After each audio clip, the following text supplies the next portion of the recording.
Bismillahirrahmanirrahim. Dear student, Assalamu alaikum. I hope that you all are fine at home. We're going to start Unit 2 General Science for Class 8th.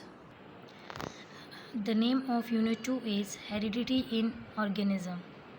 यानी organisms में विरासत यानी विरासती तब्दीली किस तरह आती है। तो फर्स्ट हम इंट्रोडक्शन पढ़ेंगे। तमाम living organism new offspring produce करते हैं। जैसा कि आपने प्रीवियस ग्रेड में पढ़ा होगा सेक्सुअल और एसेक्सुअल रिप्रोडक्शन के बारे में। तो इस ग्रेड में हम वन बाय वन के पढ़ेंगे कि किस तरह और पेरेंट्स से ऑफस्प्रिंग में ट्रेट्स ट्रांसफ़र होती हैं। फर्स्ट हमारे पास सेल डिवीजन है। लिविंग ऑर्गेनिज्म कंसिस्ट होते हैं सेल्स पे, और यही सेल्स में इसी सेल की एबिलिटी है जो कि रिप्रोड्यूस और मल्टीप्लाई होते हैं सेल डिवीजन के प्रोसेस के थ्रू। सेल का साइज़ ग्रो करता है बिफोर इट डिवाइड होने से पहले।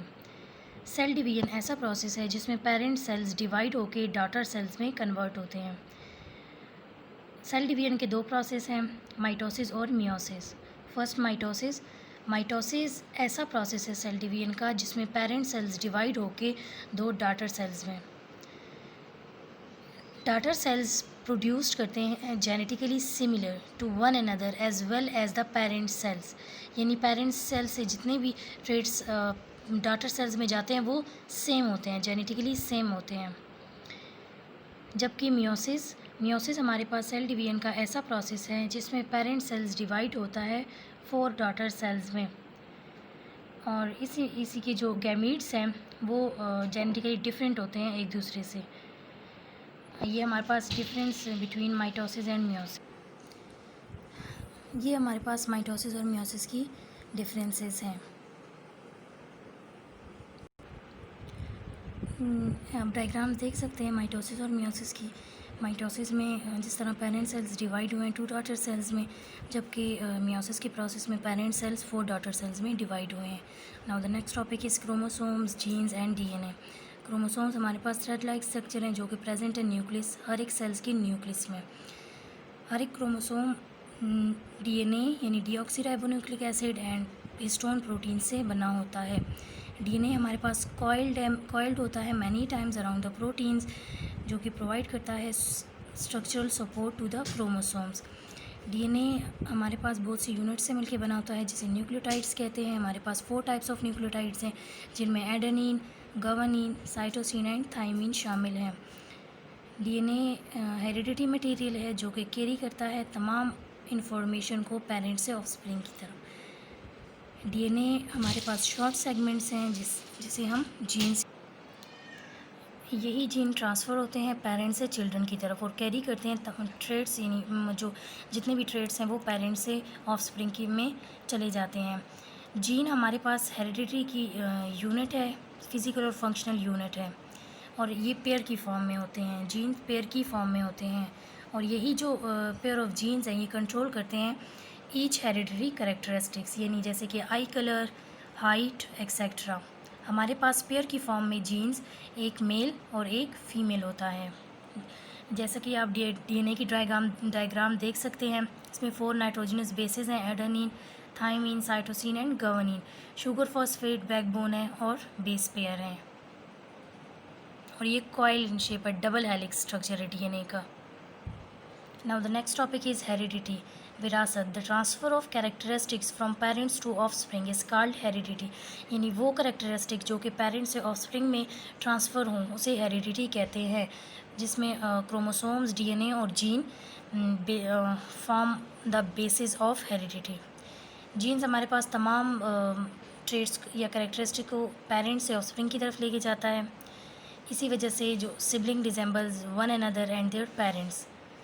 प्लांट्स जिस तरह ग्रो करते हैं फ्रॉम सीड से, वो रिजेंबल करते हैं पेरेंट्स प्लांट से। जैसे अब for example eye colour, hair colour, detach और attached ear lobes, intelligence and height are examples of hereditary characteristics.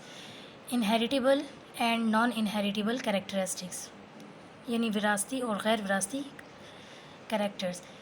ऐसे कैरेक्टर्स जो कि एक जनरेशन से दूसरी जनरेशन में पास हों, उसे इनहेरिटेबल कैरेक्टरिस्टिक्स कहते हैं, जैसे आई colour, height, attach and D attach lobe और इंटेलिजेंस इनमें शामिल हैं।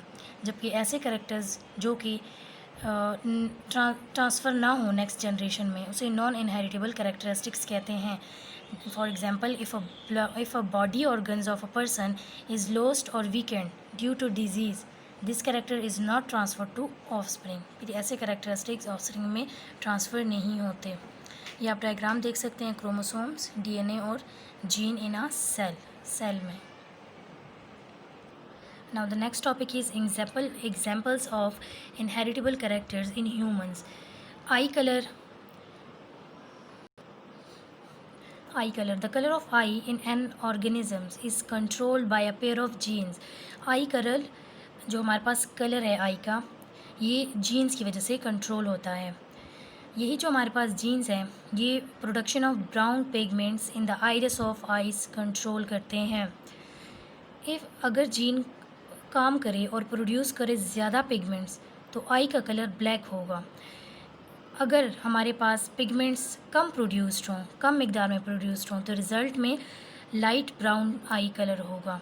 Blue, green and hazel eye colours developed होते हैं due to production of brown pigments in different amount में जब ब्राउन कलर्स की प्रोडक्शन होगी, तो हमारे पास ब्लू, ग्रीन और हेज़ल्स आई कलर आएंगे, डेवलप्ड होंगे।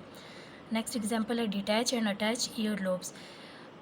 Some people have earlobe attached with the side of face while other have free earlobes। यानी कान हम कुछ लोगों के जुड़े हुए होते हैं और कुछ के नहीं होते, और ये विरासती कैरेक्टर्स है जो कि पेरेंट्स से ऑफस्प्रिंग में तब्दील होती है। This happens due to genes, ये भी जीन्स की वजह से ही होती है। जब जीन्स कैरी करते हैं characteristics of detach ear lobes, the person will not have ear lobes attached to the side of face. Some peoples who have suppressive genes for traits, their earlobes are attached with the sides of face। यानी कुछ लोगों में हमारे पास suppressive jeans होते हैं, इस दौरान में जो ईयरलोब है वो अटैच होता है साइड ऑफ फेस के साथ। ये था हमारे यूनिट 2। आई होप कि आपको समझ आ गई होगी। Thank you students.